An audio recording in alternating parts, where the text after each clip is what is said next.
The red dust of Elysium swirled around Sergeant Jack Miller as he lay motionless on the ridge. 6 hours he had been there, not moving, barely blinking. The alien sun beat down on his back, but Jack didn't feel it. His focus was complete. Through his scope, he watched the strange movements of the Krell scouts 2 miles away. Something was different about them today. Jack had spent enough time studying the insectoid aliens to know when their patterns changed. These weren't random patrols. They were searching for something. Hunting. Jack slowly reached for his comm unit. Base, this is Miller. The bugs are acting strange. Request permission to fall back to better position. The response came quickly. Negative. Miller, hold your position. Command wants eyes on that sector. Jack frowned. Command had been making these calls for weeks now. Bad calls. His squad had started with 12 Marines. Now they were down to 9. Roger that, he replied, his voice betraying no emotion. Jack resumed his watch, counting his breaths as he had been taught in sniper school 15 years ago. In through the nose, out through the mouth. Slow. Controlled. Patient. His spotter, Corporal Allison Gray, lay beside him, equally still. They're moving differently, she whispered. Jack nodded slightly. Command doesn't want to hear it. They never do. Allison replied. Her background in xenobiology made her observations valuable, but the brass rarely listened. 3 more hours passed. The twin moons of Elysium began to rise when Jack's comm unit crackled with static. All units, fall back to base immediately. Repeat, fall back to base. Jack's instincts screamed danger. The command came too late, too sudden. He scanned the horizon with his scope and saw movement everywhere. The Krell were already surrounding their position, closing in from all sides. Move now, Jack whispered urgently to Allison. Back route through the canyon. They slid backward off the ridge and began their quick descent. The rest of their patrol was half a mile away, already moving toward the extraction point. Jack's comm unit buzzed with panicked chatter. Other squads were encountering Krell forces everywhere. Jack and Allison reached the canyon floor just as the first screeches of the Krell filled the air. They moved quickly through the narrow passage, weapons ready. They've never coordinated like this before, Allison said between breaths. This isn't random. The sound of gunfire erupted ahead. Jack grabbed Allison's arm and pulled her behind a large boulder just as Private Sam Winters came stumbling around the corner, blood streaming from a gash in his leg. Sarge, he gasped. They got the others. Some new kind of Krell. Bigger, smarter. Jack pulled the young Marine down just as a wave of plasma fire blazed over their heads. He peeked around the edge of the boulder and fired 3 precise shots. 3 Krell warriors fell. We need to move, Jack said calmly. The relay station is our best bet. Reinforced walls, good sight lines. They made their way through the canyon, Jack taking point while Allison helped Winters limp along. The communications relay station was 2 miles away, built into the side of a cliff. If they could reach it, they might have a chance. Halfway there, they encountered more Krell. Jack took them down methodically, each shot finding its mark. His patience in lining up each target was legendary among the Marines. He never rushed, never wasted ammunition. By the time they reached the relay station, Winters could barely stand. Inside, Jack secured the doors while Allison tended to the private's wound. Jack checked his comm unit. Nothing but static. He tried the station's equipment with the same result. They were cut off. How long until extraction? Allison asked, her hands covered in Winters' blood. Jack checked his tactical pad. 72 hours minimum. That's if they can even get to us. Jack moved through the relay station with quiet efficiency. The building was small but sturdy, built to withstand the harsh weather of Elysium rather than alien attacks. Still, its thick walls and limited entry points made it defensible. He checked each window, noting lines of sight and potential weak spots. Outside, the night was alive with clicking sounds as more Krell gathered. Jack had seen enough combat to know they were preparing, not attacking. That gave him time. In the main room, Allison had managed to stop Winter's bleeding. The young private lay on a makeshift bed, his face pale, but his breathing steady. "How is he?" Jack asked, setting his rifle against the wall. "The wound is deep," Allison said.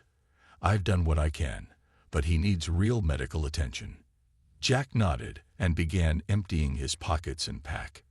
He laid out his remaining supplies on a table: 3 protein bars, a canteen of water, medical supplies, extra ammunition, and his personal items. From a side pocket, he pulled out a small metal box. Inside was a worn photo of a lake surrounded by pine trees. Allison watched him quietly.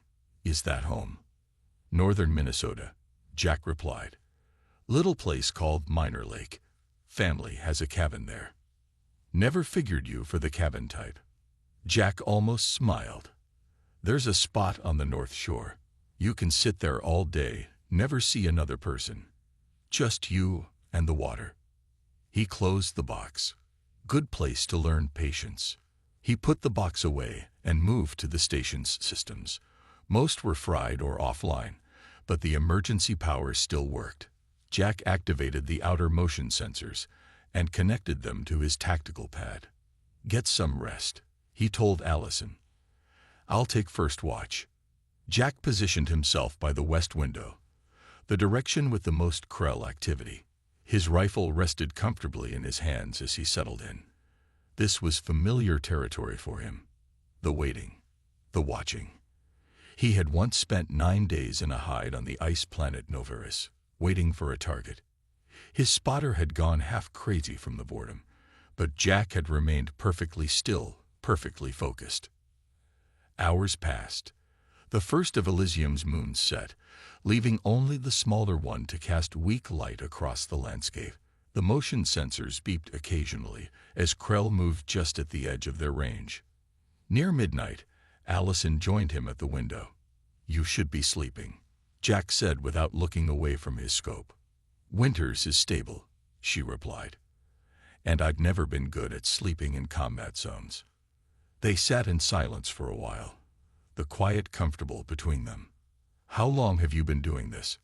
Allison finally asked. 15 years, Jack answered. "Started as regular infantry. Qualified for sniper school after my second tour." "Why?" Jack adjusted his position slightly. "I was good at it. Staying still. Waiting. Most people can't do it." "That's not a why." Jack was quiet for so long that Allison thought he wouldn't answer. But then he spoke, his voice softer than before. "My father hunted. Taught me how to track, how to wait. Said a rushed shot is always a missed shot." Jack paused. "He died waiting for medical transport after a farming accident. 4 hours he waited, perfectly calm. I was there. He just kept telling me to be patient. Help was coming." Allison didn't respond. There was nothing to say. The motion sensors suddenly beeped rapidly. Jack's focus snapped back to the present as he scanned the darkness with his scope. "Movement. All sides," he said. Allison moved to another window. "I see them. At least 30, maybe more." The Krell were emerging from the shadows, their chitinous bodies catching the moonlight. They moved with purpose toward the station, no longer hiding their presence. Jack checked his rifle and took aim at the closest one. "Wake Winters if you can. This is going to get loud." The first Krell reached the cleared area around the station. Jack exhaled slowly and squeezed the trigger. The alien's head exploded in a spray of blue fluid. The night erupted with screeches as the Krell charged. Jack fired again and again, each shot finding its mark. But for every one that fell, 2 more appeared. The first wave had begun, and Jack Miller settled into the familiar rhythm of patience and precision that had kept him alive for 15 years. Dawn broke over Elysium, the alien sun casting long shadows across the blood-stained ground around the relay station. Jack moved from window to window, checking the perimeter. The Krell had retreated an hour ago after their third wave of attacks had failed. 27 confirmed kills, and Jack had only used half a magazine. Each shot had found its mark. He returned to the main room, where Allison was changing Winter's bandages. The young private had woken during the night, even managing to fire a few shots from his position on the floor. "How's he doing?" Jack asked, setting down his rifle to help. "Fevers starting," Allison said. "Infection setting in. I've given him antibiotics." But she didn't need to finish. They both knew what infection meant in field conditions. Winters opened his eyes. "Did we get 'em all, Sarge?" "Not yet," Jack said. "But we made them think twice." Winters smiled weakly. "Never seen anybody shoot like you. Like you've got all the time in the world." Jack shrugged. "Just patience." "My dad was like that," Winters murmured, his eyes drifting closed again. "Always telling me to slow down." Jack watched as the private slipped back into uneasy sleep. He turned to Allison. "Get some rest. I'll keep watch." She shook her head. "I want to check something first. The Krell weren't attacking randomly last night. There was a pattern." Jack followed her to the communications equipment. Allison had repurposed some of the sensors to record the Krell movements. On the small screen, she showed Jack the data. "Look here," she pointed. "They probe, retreat, then probe a different section. They're testing our defenses systematically. Krell don't do that. They're hive instinct creatures. They swarm." Jack studied the pattern. "Something's controlling them. Something smarter. I think it's a queen," Allison said. "In my xenobiology studies, we theorized the Krell might have a central intelligence, but we never found evidence. Until now, maybe." A moan from Winters interrupted them. His condition was worsening faster than expected. Jack checked their medical supplies. "Not enough. We need to try the radio again," he said. Jack worked on the communications array while Allison tended to Winters. After an hour of adjustments, he picked up a weak signal. "Base, this is Sergeant Miller at Relay Station 6. Do you copy?" Static crackled, then a voice broke through. "Miller, this is Command. We thought you were dead." "Not yet," Jack replied. "We have wounded. Need immediate extraction." "Negative on immediate extraction. Krell activity is off the charts. Best we can do is 48 hours. Jack looked at Winters. "The private wouldn't last 48 hours. We need medical drop at minimum. Private Winters has severe infection." "Understood. We'll try for a drop tonight if there's a window." "What's your situation?" "Holding for now. But the Krell are behaving differently. Corporal Gray believes they're being directed by a queen." There was a long pause. "That matches other reports. Stand by." The radio went silent for nearly a minute before the voice returned. "Miller, new orders. If Gray's theory is correct, taking out this queen could disrupt the entire Krell force in your sector. We're sending coordinates of unusual activity 10 clicks east of you. Might be their nest." Jack glanced at Allison, who was listening intently. "You want us to attack? There are only 3 of us, 1 critically wounded." "Negative. Hold position. But if you get a shot at confirming the Queen's location, take it. Could save a lot of lives." The communication ended. Jack sat back, thinking. "They're using us as bait," Allison said. "Maybe," Jack agreed. "Or maybe they really think there's a queen." The motion sensors beeped suddenly. Jack moved to the window. What he saw made his blood run cold. A new type of Krell was approaching. Larger, with a distinctive red crest. Behind it came at least 50 warriors, more than twice the number from the night before. "They'd brought reinforcements," Jack said calmly, checking his ammunition. "And something new." Allison joined him at the window. "That's a general cast. I've only seen them in preserved specimens. They direct warrior groups." "Still think there's a queen?" "Yes," Allison said firmly. "And if there is, these attacks will keep getting worse until we're overwhelmed." Jack watched the organized approach of the Krell force.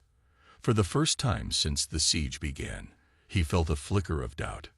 Patience might not be enough this time. The Krell general raised its limbs, and the warriors spread out in perfect formation. Jack took aim at the general's head. The second day of the siege had begun. Jack's shot caught the Krell general between its compound eyes. The large creature collapsed, but instead of causing confusion among the ranks as Jack had hoped, the warrior Krell continued their advance without hesitation. "That's not right," Allison said, firing her own weapon at the approaching aliens. "Kill the leader, the rest should scatter." Jack picked off 2 more warriors before responding. "Maybe there's more than one leader." The Krell hit the station from all sides. Unlike the night before, they moved with clear purpose. Some carried makeshift shields that deflected the humans' first shots. Others threw objects that exploded against the walls, sending cracks through the structure. "They're using tools," Allison said in disbelief. "Krell don't use tools." Jack didn't waste breath answering. He moved from window to window, firing only when he had a clear shot. 15 minutes into the attack, the east wall partially collapsed. 3 Krell warriors rushed through the opening before Jack and Allison could cut them down. In the chaos, no one noticed Winters struggling to sit up. The injured private reached for his sidearm as a 4th Krell entered through the damaged wall. His shot was weak, but caught the alien in a vulnerable spot under its armored head. The Krell shrieked and turned toward him. Jack spun at the sound, saw the danger, and put 3 rounds into the creature's body. It fell just feet from Winters. "Stay down," Jack ordered the private, but when he looked closer, he knew it was too late. Winters had reopened his wound. Blood soaked through the bandages and pooled beneath him. The attack continued for another hour before the Krell suddenly retreated. This time, they took their dead with them, dragging the bodies away from the station. Jack secured what was left of the east wall with furniture, while Allison rushed to help Winters. The private's breathing was shallow, his skin gray. "Jack," Allison called softly. "He's not going to make it." Jack knelt beside the young Marine. Winters opened his eyes briefly, seemed to recognize Jack, and then his gaze went distant. A moment later, his chest stilled. Jack reached out and closed Winters' eyes. He stayed there for a long moment, head bowed. Then he stood and walked to the window, his face revealing nothing. "We'll bury him when it's safe," he said. Allison watched him with concern. "Jack, we can't stay here. The next attack will break through for sure." "I know." Jack checked his ammunition. 2 magazines left for his rifle, plus his sidearm. Not enough. He made a decision. "We need to change the game." "What do you mean?" "The Queen," Jack said. "Command sent coordinates of unusual activity east of here. If you're right about a Queen controlling all this, we need to find it." "That's suicide," Allison argued. "Just the 2 of us against a Krell nest. Better than waiting here to die." Jack began gathering essential supplies. "We'll use the tunnels." Allison followed his gaze to the floor panel near the communications array. All relay stations were connected to maintenance tunnels that ran beneath the surface of the colony. "The Krell will be in the tunnels too," she said. "Probably." Jack moved to the panel and lifted it, revealing a ladder descending into darkness. "But they won't expect us to go deeper into their territory." They spent the next hour preparing. Jack rigged what explosives they had at key points around the station, set to detonate remotely. It wouldn't stop the Krell, but it might slow them down and make them think the humans were still inside. Before leaving, Jack placed Winters' body in a storage locker, the closest thing to a proper burial they could manage. "We'll come back for him," Jack promised. Allison had been reviewing the colony maps on her tablet. "There's an old mining complex near the coordinates Command sent. If the Queen is anywhere, it would be underground." Jack checked his tactical pad one final time. No messages from Command. They were on their own. "Ready?" he asked. Allison nodded, though fear showed clearly in her eyes. Jack descended first into the tunnel, rifle ready. Allison followed, sealing the panel behind them. The dim emergency lighting cast long shadows as they began moving east, deeper into Krell territory. For the first time in his career, Jack wasn't waiting for the enemy to come to him. He was going to them. The maintenance tunnels stretched for miles beneath the colony, connecting the various outposts and facilities. Jack and Allison moved slowly, stopping often to listen. The air grew warmer and more humid the deeper they went. "We're getting close to the mining sector," Allison whispered, checking her tablet. "The coordinates Command sent are just beyond the old processing facility." Jack nodded, his eyes constantly scanning the darkness ahead. They had been lucky so far, encountering only 2 Krell scouts, which Jack had dispatched silently with his combat knife. But their luck wouldn't hold forever. A distant rumble shook dust from the tunnel ceiling. Jack's tactical pad vibrated. He checked it and gave Allison a grim smile. "Our little surprise package just went off. The station is now officially destroyed." "So as far as the Krell know, we died in there," Allison said. "That's the hope." They continued forward until reaching a junction where the clean, manufactured tunnels of the colony met the rough-hewn passages of the mining operation. The miners had broken into natural cave systems, following veins of valuable minerals. Now those caves offered a perfect hiding place for the Krell. Jack paused at the entrance to the mining sector. His instincts told him they were walking into something dangerous. "Stay close," he said. "And if I say run, you run back the way we came. Don't wait for me." Allison looked like she wanted to argue, but simply nodded. The mining tunnels were darker, forcing them to use their low-level light attachments. They passed abandoned equipment, some of it chewed or modified by the Krell. Jack noticed strange markings on the walls, patterns that seemed deliberate rather than random. Allison studied them with interest. Communication signs. The Krell are leaving messages for each other. Can you read them? Not exactly, but the pattern density increases as we go deeper. Whatever's ahead is important to them. The tunnel began to slope downward, taking them further below the surface. The air became noticeably warmer, almost tropical. Strange growths appeared on the walls, organic material that pulsed faintly in the darkness. "Krell nest material," Allison whispered. "It's alive, helps regulate temperature and air quality." Jack kept his rifle ready as they navigated through increasingly biological surroundings. The rock and metal gave way to a substance that felt almost like hardened clay or resin underfoot. They came to a larger chamber where several tunnels converged. Jack signaled for Allison to stop and take cover behind a large piece of mining equipment. From their position, they could see Krell moving through the other passages, warriors carrying materials and what looked like food. "It's like a colony hub," Allison said, "but not the main nest. That must be deeper." Jack was about to respond when he noticed something odd.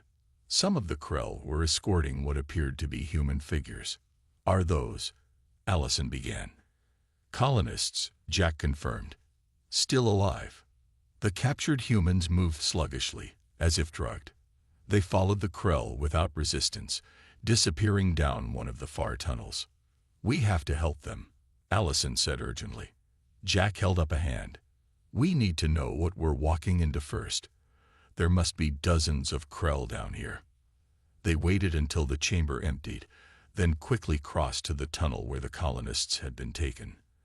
As they moved deeper, the biological elements of their surroundings increased. The walls pulsed with veins of bioluminescent material, providing an eerie blue-green light. The sounds changed too. A low humming vibration filled the air, almost like a massive heartbeat. Jack felt it more than heard it, a rhythm that seemed to press against his skull. Allison grabbed his arm suddenly, pointing ahead. The tunnel widened into an enormous cavern, larger than any natural formation should be. The ceiling rose at least 50 feet above them, supported by massive columns of the same resin material. And there, in the center of the cavern, was something neither of them had ever seen before. A Krell twice the size of the general caste, with an elongated head and multiple limbs. It sat upon a raised platform surrounded by smaller Krell who tended to it constantly. Near the platform were the human colonists, now kneeling in rows. "The Queen," Allison breathed. But Jack was looking at something else. Behind the queen, partially hidden in shadows, stood a figure that was definitely not Krell. "We're not dealing with just the bugs anymore," Jack said quietly. "Look." Allison followed his gaze and her eyes widened. "What is that?" Jack didn't answer. He was already raising his rifle, focusing on the alien queen. One shot. That's all he needed. Years of patience and training focused down to this single moment. His finger tightened on the trigger. Jack's finger paused on the trigger. The shot was perfect. Clear line of sight to the queen's head. No wind. Proper breathing.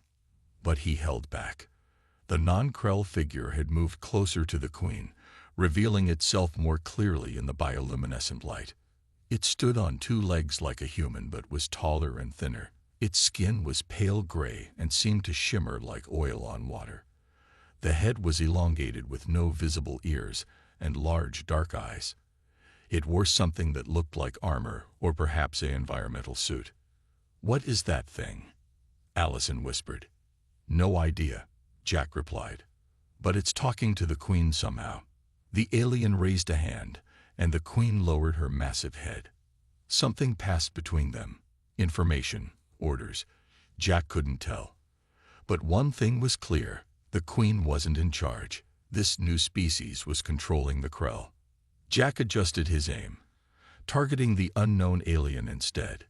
If this thing was the real leader, taking it out might be more effective than killing the queen. Before he could take the shot, a noise from behind made him turn. 3 Krell warriors stood in the tunnel, obviously shocked to find humans this deep in their nest. Jack swung his rifle around and fired, dropping 2 of them instantly. The third launched itself at Allison. She fired her sidearm, catching it in the shoulder, but the creature's momentum carried it forward. Jack pivoted and drove his combat knife into the base of the Krell's skull, killing it instantly. But the damage was done. The sound of gunfire echoed through the cavern, and suddenly every Krell was alert. The queen rose up, her enormous body towering above the platform. The gray alien turned its head toward their position, its dark eyes seeming to look directly at Jack. "Run!" Jack shouted, grabbing Allison's arm. They sprinted back the way they had come, the sounds of pursuing Krell growing behind them. Jack tossed a grenade over his shoulder, the explosion shaking the tunnel and buying them precious seconds. They reached the chamber with multiple tunnels, but Krell were pouring in from every direction. Jack fired his rifle in controlled bursts, dropping warriors with precision. Allison backed against him, using her sidearm to cover another approach. "This way," she called, spotting a small side tunnel. They dashed for it, Jack covering their retreat. As they entered the narrower passage, Jack realized with grim certainty that his rifle magazine was empty. He slammed in his last one. 17 rounds left. Then just his sidearm. The side tunnel lit up, which gave Jack hope they were heading back toward the surface. They ran until Allison stumbled, gasping for breath. "Have to rest," she managed. Jack checked behind them. No immediate pursuit, but he could hear Krell in the distance. He activated his tactical pad, trying to map their location.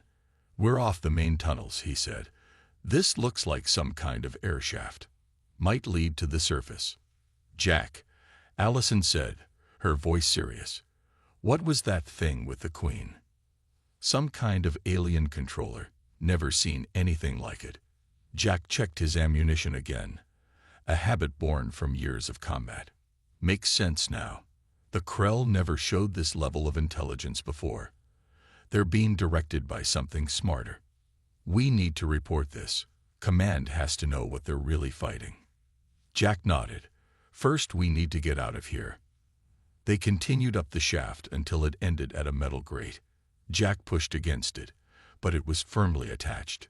"Stand back," he said, aiming his rifle.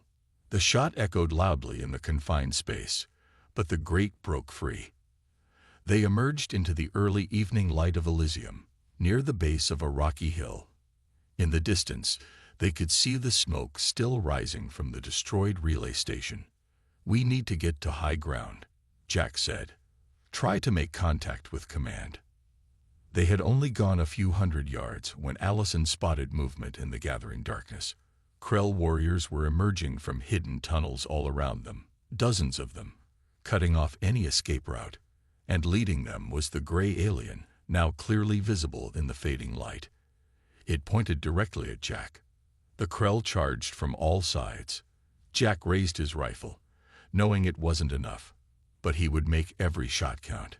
He always did. As the first wave reached them, something broke inside Jack Miller.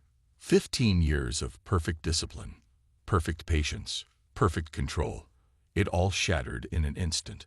A cold rage filled him, unlike anything he had ever felt before. His rifle ran dry.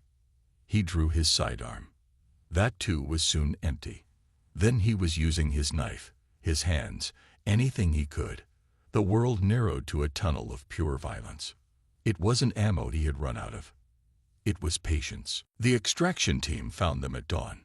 Marine Captain Steve Lewis had led rescue missions before, but nothing prepared him for what he saw as his dropship circled the landing zone. The ground was covered with Krell bodies, dozens of them, torn apart in ways that standard weapons couldn't explain. "God Almighty," his pilot whispered as they sat down. Lewis and his team moved cautiously through the carnage, weapons ready. Near the center of the battlefield, they found what they were looking for.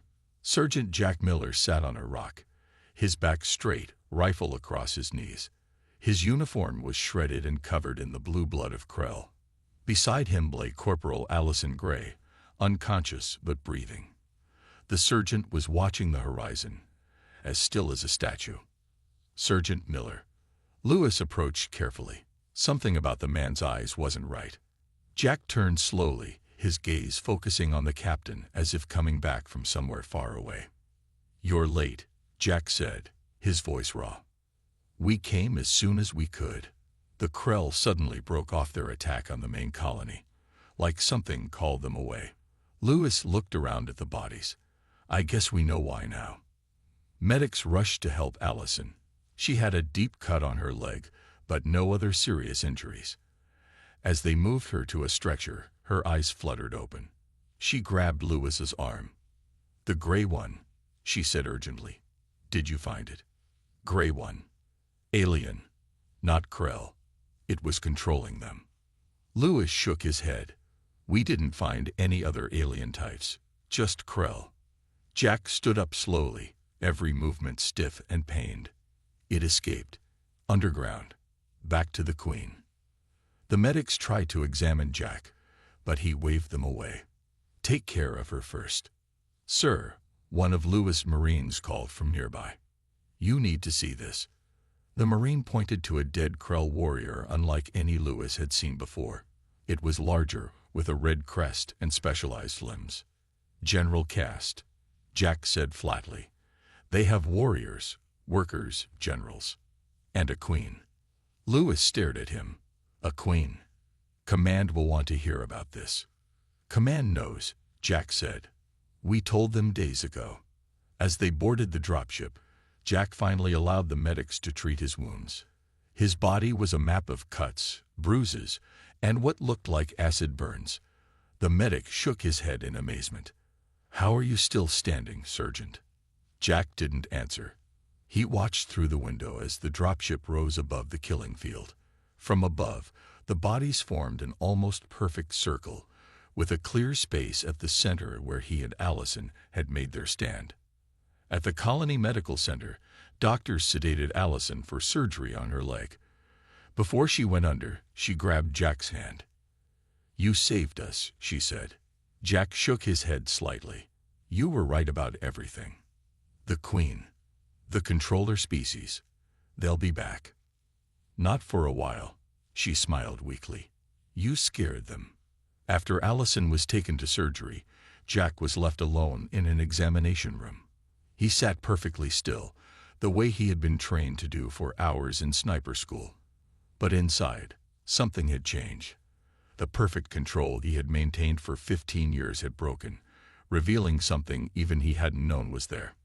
2 days later, Jack stood at attention in the colony commander's office. His wounds were bandaged, his uniform replaced, but his eyes still held that strange, distant look. Colonel Laura Peters studied him from across her desk. "Your report makes for interesting reading, Sergeant. This new alien species changes everything about the war." "Yes, Mom. The data Corporal Gray recovered from her tablet will help us locate other queens. We're organizing a special task force to hunt them down." She paused. "I want you to lead it." Jack raised an eyebrow. "With respect, Mom, I'm just a sniper." "You're more than that now. The Krell fear you. Our Marines need someone who knows what we're really fighting." She pushed a datapad across the desk. "These are volunteers, all experienced, waiting for your orders." Jack looked down at the list of names. Good Marines, fighters who wouldn't quit. "The Gray controllers won't be easy to find," he said. "They're smart, patient." Colonel Peters studied him. "And you, Sergeant Miller. I've read your file. 15 years, perfect record. Known for your patience. But something happened out there, didn't it?" Jack met her gaze. "I learned there's a time for patience, ma'am, and a time to let it go." She nodded slowly. "The dropship leaves at 600 tomorrow. Your team will insert near the coordinates of a suspected queen nest." Jack picked up the datapad and tucked it under his arm. "We'll be ready." Outside the office, Jack found Allison waiting, her leg in a brace. She would be joining the task force as their xenobiology expert once she healed. "Well," she asked,